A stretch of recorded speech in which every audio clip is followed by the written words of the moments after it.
बच्चों, मैं शशि चंद्रा आप सभी का स्वागत करती हूँ आपके अपने YouTube channel study with Chandra Shashi पर। तो कैसे हैं बच्चों? आशा करती हूँ आप सभी अच्छे और स्वस्थ होंगे। तो बच्चों, जैसा कि आज आप देख रहे हैं, यहाँ पर पाठ 6 लिखा हुआ है कबाड़ी वाली। आपने कबाड़ी वाला तो बहुत सुने होंगे, लेकिन यहाँ पर है कबाड़ी वाली। तो ये जो पाठ है कक्षा चौथी का जो किताब है गणित का जादू, उसका पाठ 6 है। कौन सा पाठ है? 6। तो चलिए आज हम इसको समझते हैं और करते हैं। कबाड़ी वाली। तो यहाँ पर आप देखो, ये है किरण और सुमित्रा, मतलब ये बोर्ड लग रहा है, आप देख रहे हो किरण और सुमित्रा करके बोर्ड लगा हुआ है। तो ये जो आंटी बैठी हैं ये है कबाड़ी वाली, इनकी कबाड़ी की दुकान है। ठीक है, तो अब पढ़ते हैं इनके बारे में। थोड़ा सा ब्रश को हल्का सा साइज इसका बड़ा करते हैं, बिल्कुल थोड़ा सा। अब ठीक है। ठीक, अब देखो, क्या तुम किसी कबाड़ी वाले से मिले हो जो कबाड़ बेचती है? यह किरण की सच्ची कहानी है, जिसकी पटना में कबाड़ की दुकान है। मतलब ये जो आंटी हैं इनका नाम है किरण, और इनकी जो कबाड़ की दुकान है वो कहाँ है? पटना में है। ठीक है, पटना में है कबाड़ की दुकान। अब आगे पढ़ते हैं इनके बारे में। मैं गांव के एक हिंदी माध्यम स्कूल में पढ़ी हूँ। मतलब ये जो किरण है ये अपने बारे में बता रही हैं, मैं हिंदी माध्यम से स्कूल में पढ़ी हूँ। मेरे पिता चाहते थे कि लड़कियाँ भी लड़कों की तरह पढ़ें। मुझे हिंदी और विज्ञान पढ़ना बहुत अच्छा लगता था, लेकिन गणित से मुझे नफरत थी। परंतु आज गणित ही मेरे सबसे ज़्यादा काम आता है। मैं स्कूल में यह कभी सोच भी नहीं सकती थी। मतलब ये कि बच्चों, बहुत कम बच्चे ऐसे होते हैं जिनको गणित जो है विषय बहुत अच्छा लगता हो। ज़्यादातर बच्चे जो हैं वो गणित से डरते हैं या उन्हें बुरा लगता है। लेकिन हमारी लाइफ में, हमारी ज़िंदगी में रोज़मर्रा के हिसाब किताब और ख़रीदना बेचना या किसी को कुछ ला के देना, ये इन सब में गणित की आवश्यकता होती है और हिसाब की ज़रूरत होती है। तो जो गणित है हमारी ज़िंदगी का या हमारी लाइफ का रोज़मर्रा का एक हिस्सा बन जाता है। तुम क्या सोचते हो? क्या तुम्हें भी गणित मुश्किल लगता है? अगला है, तुम्हें गणित की पुस्तक में सबसे कठिन क्या लगता है? तुम्हें उसमें सबसे आसान पाठ कौन सा लगता है?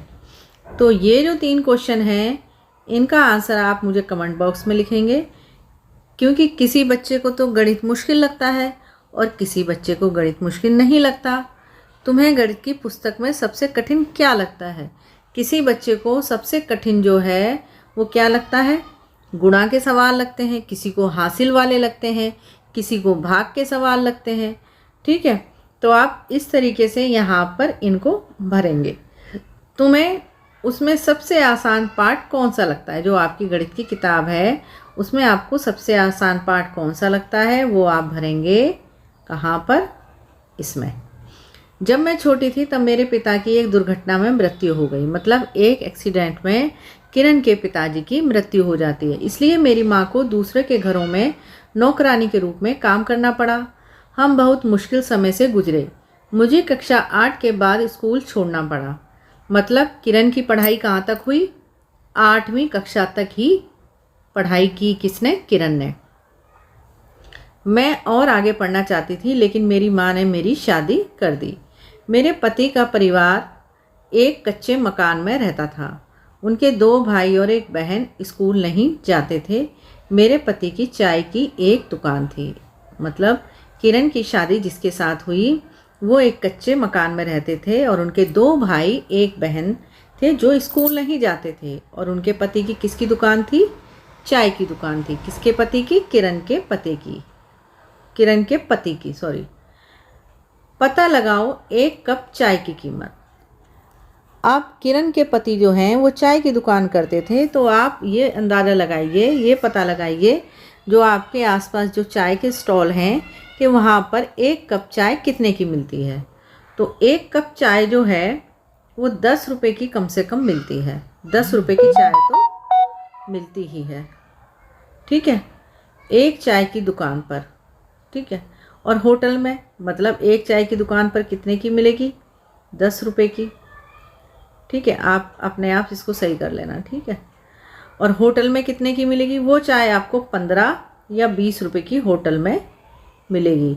होटल जितना ज़्यादा स्टैंडर्ड होगा चाय का रेट उतना ही बढ़ जाएगा। ठीक है, अगर एक आदमी चाय की दुकान में एक दिन में 30 रुपये कमाता है तो वह 10 दिन में कितना कमाएगा?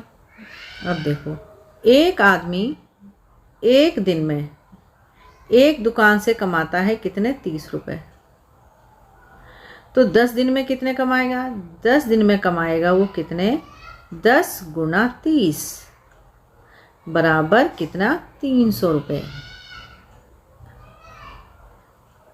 ठीक है, 300 रुपये कमा लेगा। क्यों? 10 या 30 और ये 0। ठीक है, 300 रुपये कमा लेगा कितने दिन में? 10 दिन में। ठीक, आगे देखो, और एक महीने में कितने कमाएगा? एक दिन में कितने कमाता है? 30। मतलब ये तो हो गए रुपए यहाँ पर। ठीक है, और एक महीने में आप कैसे पता लगाओगे? एक महीने में सबसे पहले आपको दिन निकालने पड़ेंगे। दिन कितने होते हैं? 30 दिन होते हैं। ये लो, एक दिन में हो गए 30 दिन, ये हो गए दिन। ठीक है, तो अब इन दोनों को गुणा कर दो। तो 3 को 3 से गुणा करो, कितना आ गया? 9। 1 0 ये और 1 0 ये। 900 रुपये कमाएगा कितने में? 30 दिन में। और अगर 31 का महीना होता है तो 30 रुपये और जोड़ दो, क्योंकि एक दिन के कितने हैं? 30 रुपये, तो ये तो हो गए 30 दिन के। और जब 31 का महीना है तो 30 रुपये और जोड़ दो, 930 रुपये हो जाएंगे 31 दिन में। ठीक है, अब आगे तुमने ये जवाब कैसे निकाला? बातचीत करो। तो मैंने अपना खुद का व्यापार करने की सोची, कभी एक चूड़ी की दुकान खोलने की सोची, तो कभी एक दर्जी की दुकान, लेकिन मेरे चाचा ने कहा कि हम कबाड़ी की दुकान खोलकर ज़्यादा कमा सकते हैं। 2001 में, अब क्या चल रहा है? 2023 चल रहा है और ये 2001 की बात कर रही हैं। मैंने और मेरी सास ने मिलकर कबाड़ी की दुकान खोली। हमने दुकान के लिए 8,000 रुपये उधार लिए। कितने पैसे उधार लिए? कितने रुपए उधार लिए? 8,000 रुपये। पता लगाओ उधार क्या है? उधार होता है बच्चों, जब हमें किसी सामान को खरीदने के लिए पैसों की ज़रूरत पड़ती है और हमारे पास पैसे कम पड़ रहे हों या हमारे पास पैसे ना हों। ठीक है, और सामान खरीदने की ज़रूरत से मतलब ये होता है कि जो सामान हमारे लिए ज़रूरी होता है, उस सामान को खरीदने के लिए जब हमें पैसे चाहिए होते हैं, तो जब हम किसी से पैसे मांगते हैं तो वो उधार होते हैं। मतलब वो पैसे हमें देगा, लेकिन वो पैसे हमें उसके वापस भी चुकाने पड़ेंगे या वापस करने पड़ेंगे। ठीक है, तो उसे बोलते हैं उधार। क्या तुमने कभी किसी से उधार लेने के बारे में सुना है? हाँ, सुनते हैं ज़्यादातर घरों में, अपने घर में नहीं तो आस पड़ोस में भी सुनते हैं। तो उधार किस लिए लिया जाता है? मान लो कोई बिजनेस शुरू करने के लिए, मतलब कारोबार शुरू करने के लिए। जैसे कि किरण ने 8,000 रुपये उधार लिए थे अपना कबाड़ी का काम शुरू करने के लिए। इसी तरीके से कुछ लोग अपना घर बनाने के लिए उधार लेते हैं, या बैंक से भी लेते हैं या फिर अपने रिश्तेदारों से या जान पहचान वाले लोगों से भी ले लेते हैं। ठीक है, कुछ लोग गाड़ी, बाइक, कार, इन सब चीज़ों को भी खरीदने के लिए जो है वो उधार लेते हैं। कितना उधार लिया गया था? कितना पैसा वापस किया गया? हरिया और बाबू 300 रुपये में हाथ ठेला खरीदना चाहते हैं। तो देखो, क्या तुमने कभी किसी से उधार लेने के बारे में सुना है? हाँ, सुना है। तो आप यहाँ पर लिख सकते हैं किस लिए। तो आप यहाँ लिखते हैं कारोबार शुरू करने के लिए। ठीक है, कारोबार शुरू करने के लिए, और या फिर किसके लिए? कार खरीदने के लिए या बाइक खरीदने के लिए। ठीक, या मकान खरीदने के लिए। इन चीज़ों के लिए जो है, या दुकान खरीदने के लिए उधार लेना पड़ता है। ठीक, आगे देखो कितना उधार लिया गया था। तो वो तो आपके ऊपर डिपेंड करता है कि आपको किस चीज़ की ज़रूरत है और कितने पैसों की ज़रूरत है। कोई 2,000 रुपये भी उधार लेता है, कोई 5,000, 10,000, लाखों में भी उधार लिया जाता है। ठीक है, तो जिसको जैसी ज़रूरत है वो उस हिसाब से उधार लेता है। कितना पैसा वापस किया गया, तो अब ये आपको पता करना है कि मान लो किसी ने 10,000 रुपये उधार लिए, तो उसने कितना उधार लिया, 10,000 रुपये लिया। कितना पैसा वापस किया, तो जो पैसा हम वापस करेंगे, मान लो हमने किसी से 10,000 रुपये उधार लिए, तो उसको हम 10,000 रुपये वापस नहीं करेंगे, हमें उसको 10,000 रुपये से ज़्यादा वापस करना पड़ेगा, क्योंकि उसने हमें उधार दिए हैं पैसे हमारा काम चलाने के लिए, या हमें समय पर ज़रूरत थी इसलिए उसने वो पैसे दिए, और वो पैसे हमको उसे 10,000 से ज़्यादा देने पड़ेंगे। चाहे आप 1,000 रुपये दो ज़्यादा, वो डिपेंड करता है सामने वाले से, जिससे आपने मांगे उससे आपने क्या प्रॉमिस किया है कि आप 10,000 जब उसके वापस करोगे तो कितने रुपए उसको उस पर रख के दोगे। तो 1,000 रुपये भी दे सकते हो, 500 भी दे सकते हो। ठीक है, इस तरीके से। तो ये जो होता है, क्योंकि वो जो हमें पैसा दे रहा है उसको भी तो कुछ फ़ायदा होना चाहिए। उसका क्या फ़ायदा होगा, अगर मैंने आपसे 10,000 रुपये उधार मांगे और मैंने आपसे कहा मुझे 1 साल के लिए या 6 महीने के लिए पैसे दे दो, तो आपने मुझे 6 महीने के लिए पैसे दे दिए, लेकिन आपका क्या फ़ायदा हुआ। तो बच्चों, वो फ़ायदे के रूप में ही पैसे जो है ज़्यादा वापस करते हैं, जिससे कि जो हमें उधार दे रहा है उसे भी नुकसान ना हो। हरिया और बाबू 300 रुपये में हाथ ठेला खरीदना चाहते हैं। हाथ ठेला मतलब रेड़ी खरीदना चाहते हैं, कितने में, 300 रुपये में। तो ये है हरिया अंकल और ये है बाबू अंकल। मैंने एक बैंक से 300 रुपये लिए। कहाँ से लिए, बैंक से। कितने लिए, 300 रुपये। और 300 रुपये क्या लिए, उधार लिए हैं। 6 महीने तक मैं 51 रुपये प्रति माह बैंक को लौटाऊंगा। ठीक है, मतलब उन्होंने क्या करा है, 300 रुपये उधार लिए हैं 6 महीने के लिए। 6 महीने में वो क्या करेंगे, हर महीने 51 रुपये वापस करेंगे, तो वो 6 महीने में पैसे वापस लौटा देंगे। ठीक, लेकिन मैंने चुन्नीलाल से 300 रुपये लिए। बाबू ने क्या करा, चुन्नीलाल से लिए हैं 300 रुपये, और 6 महीने बाद मैं उसे 360 रुपये लौटाऊँगा। मतलब जो बाबू हैं इन्होंने लिए हैं 300 रुपये और हरिया ने भी लिए 300 रुपये, लेकिन हरिया 6 महीने के बाद कितने पैसे लौटाएगा, ये अभी हमको निकालना है। और जबकि बाबू जो है वो 360 रुपये लौटाएगा, मतलब 60 रुपये ज़्यादा देगा वापस, किसको, चुन्नीलाल को। ठीक, अब देखो, और यहाँ पर हरिया को कितने देने पड़ेंगे बैंक को वापस, 51 रुपये हर महीने देंगे, तो गुणा 6 महीने। तो 6 महीने में कितने पैसे देने पड़ेंगे, देखो 6 को 1 से गुणा करो, 6 एकम 6 और 6 पंजे 30, 306 रुपये जो है वापस करने पड़ेंगे। किसको, हरिया को। किसे देगा, बैंक को। फिर से एक बार रुको ज़रा, इसको ब्रश को थोड़ा मोटा करते हैं, अब देखते हैं। ठीक है, तो 51 गुणा कितना, 6 महीने, तो 6 एकम 6 और 6 पंजे 30, 306 रुपये। ठीक है, आप इस तरीके से भी कर सकते हैं, और जिस तरीके से आप करते हैं ना 51 गुना 6, ऐसे भी कर सकते हैं। 6 एकम 6 और 6 पंजे 30, 306 रुपये वापस करेगा कौन, हरिया, बैंक को। और चुन्नीलाल को कितने पैसे वापस करने पड़ेंगे, 360 रुपये वापस करने पड़ेंगे चुन्नीलाल को। ठीक है, तो ज़्यादा पैसे किसको वापस करने पड़ेंगे, किसको अधिक पैसे लौटाने पड़ेंगे, हरिया को या बाबू को। तो भाई आंसर आएगा बाबू को। ठीक है, अगला क्वेश्चन देखो। लोग हमारे काम के बारे में सुनकर बहुत हंसे और मजाक उड़ाया। क्या मजाक उड़ाया होगा कि बताओ, एक लड़की जो है, एक औरत जो है वो कबाड़ी का काम करेगी, ठीक है, तो कैसी लगेगी। इस तरीके से लोग मजाक जो है बनाते हैं ज़्यादातर। इन्होंने इसे गंदा काम कहा, लेकिन मैं ऐसा नहीं सोचती। मैं जानती थी कि मैं इस काम में सफलता प्राप्त करूंगी।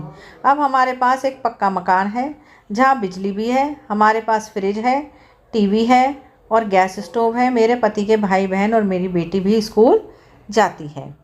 पहले क्या था, पहले इनके पास कच्चा मकान था और भाई और बहन स्कूल नहीं जाते थे। ठीक है, और पति चाय की दुकान करते थे। लेकिन अब पक्का मकान है, टीवी है, फ्रिज है, और भाई बहन भी स्कूल जाते हैं, और किरण की बेटी भी स्कूल जाती है। मेरे अपने 9 रिक्शे हैं। मतलब किरण के पास कितने रिक्शे हैं? 9। मैं इन रिक्शों को 20 रुपये प्रति रिक्शा के हिसाब से किराए पर देती हूँ, लेकिन मैं रविवार को किराए का एक भी पैसा नहीं लेती। मतलब क्या है? कितने रिक्शे हैं किरण के पास? 9 रिक्शे हैं।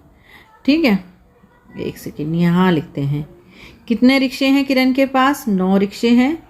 मैं इन रिक्शों को 20 रुपये प्रतिदिन, मतलब एक रिक्शे पर वो कितने रुपए लेती है? एक दिन में 20 रुपये।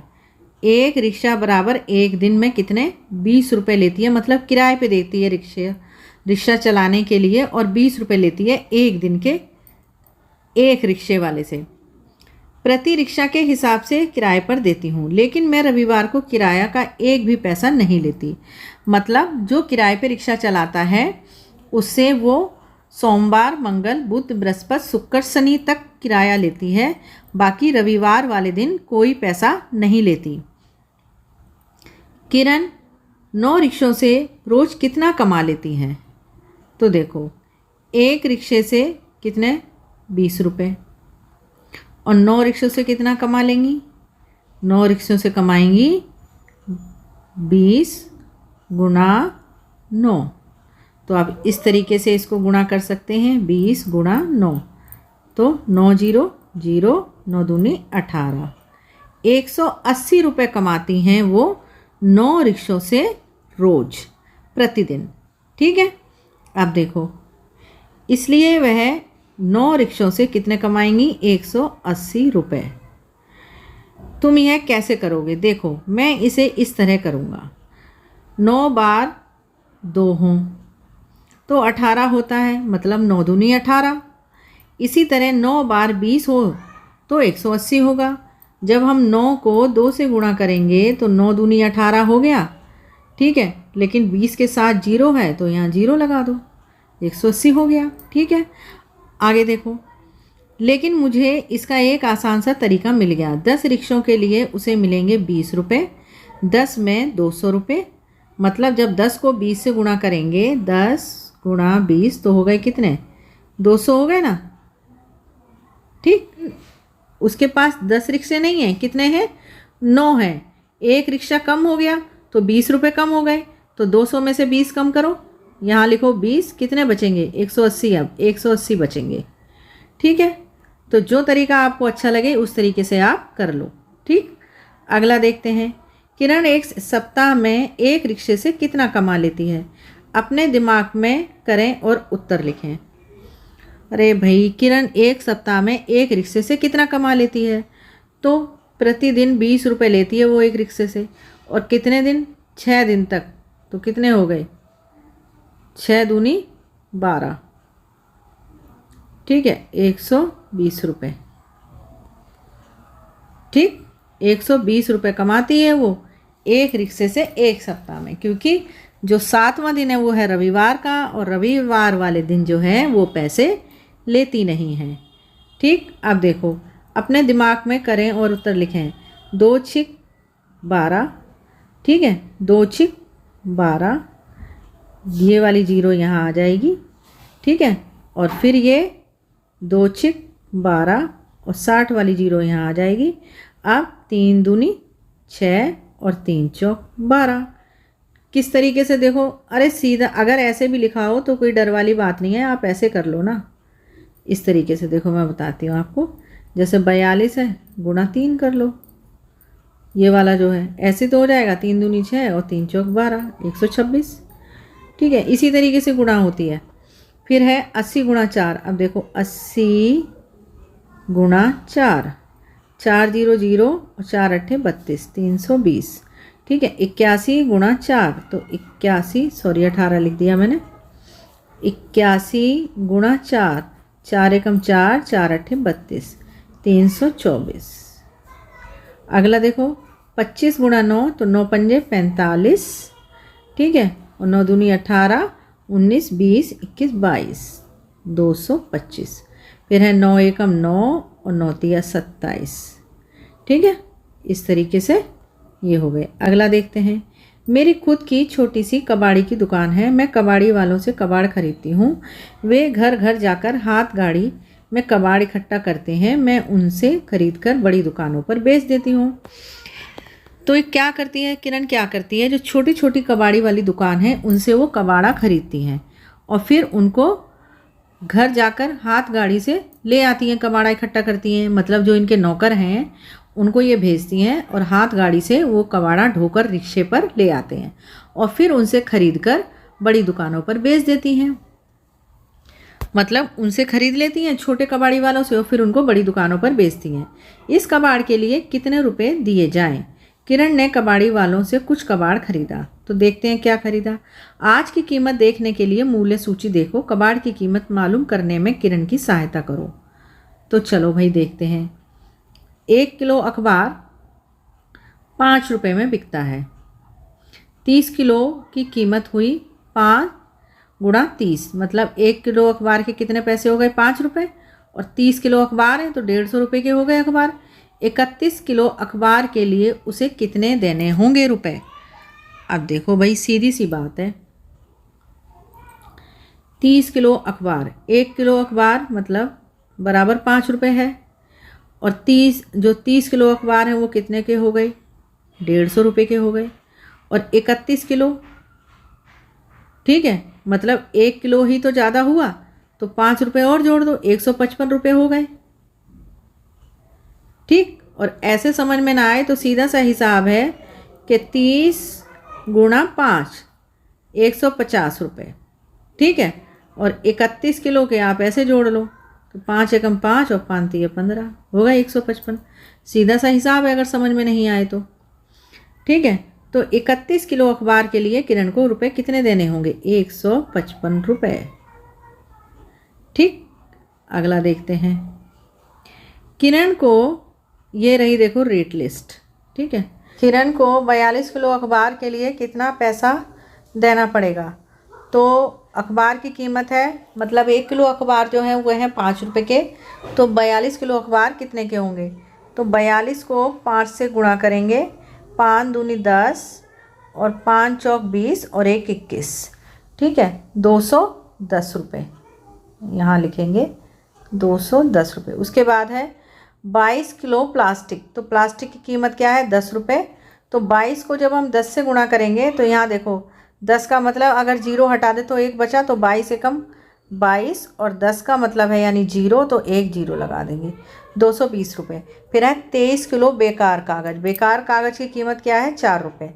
तो 23 को 4 से गुणा करो, तो 23 गुणा 4, 4 तिया 12, 4 दूनी 8 और 1 9, ये हो गया 92, ठीक है। फिर उसके बाद है 12 किलो लोहा।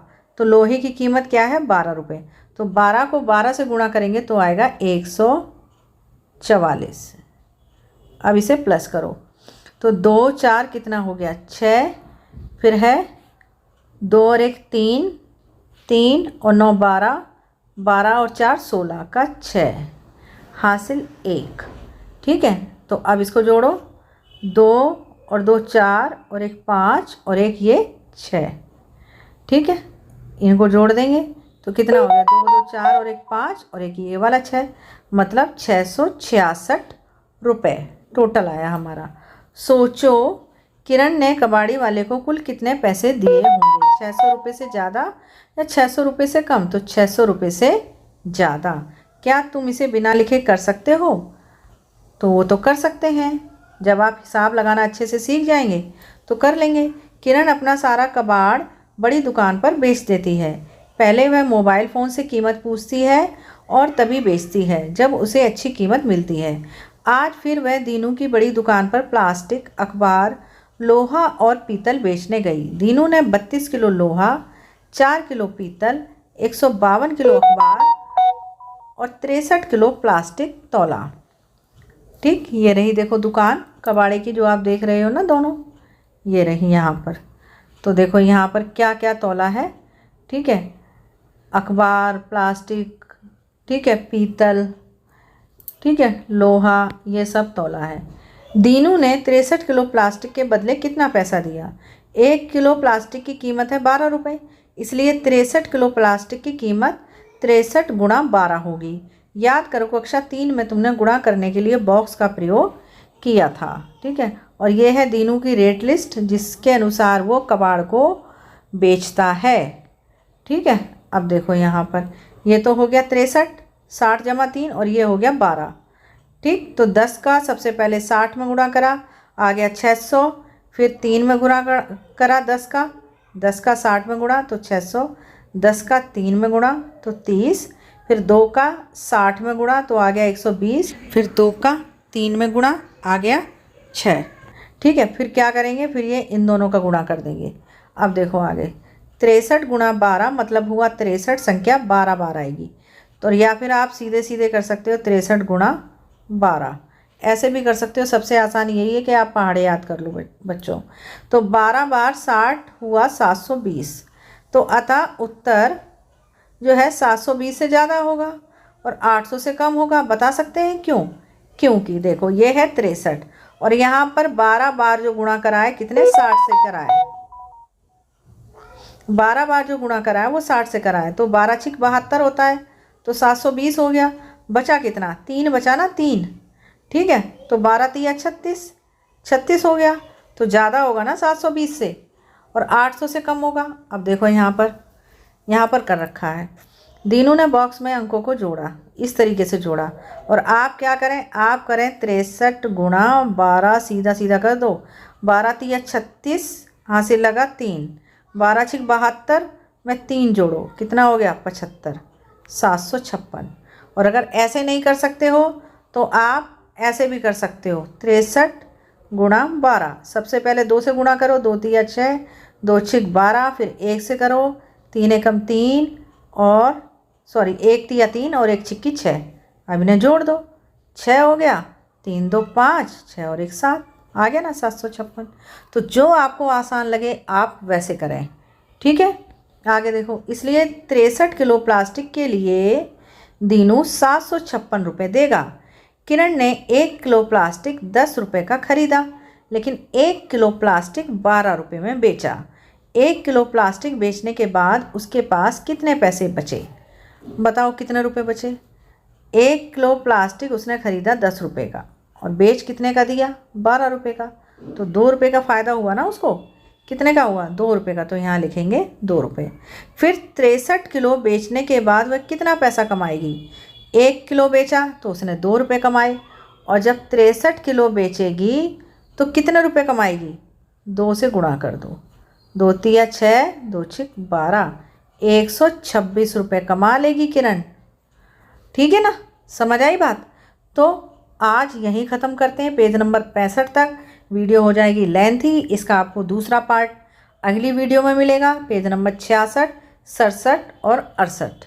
ठीक है, तब तक के लिए बाय बाय। अच्छे से एक्सरसाइज को करिए, समझिए और वीडियो को लाइक करो और अपने दोस्तों में शेयर करो और चैनल को सब्सक्राइब करना ना भूलें और घंटी का बटन दबाएं, जिससे कि आने वाली वीडियो का आपको टाइम से नोटिफिकेशन मिल जाएगा। तब तक स्वस्थ रहिए और पढ़िए और खुश रहिए।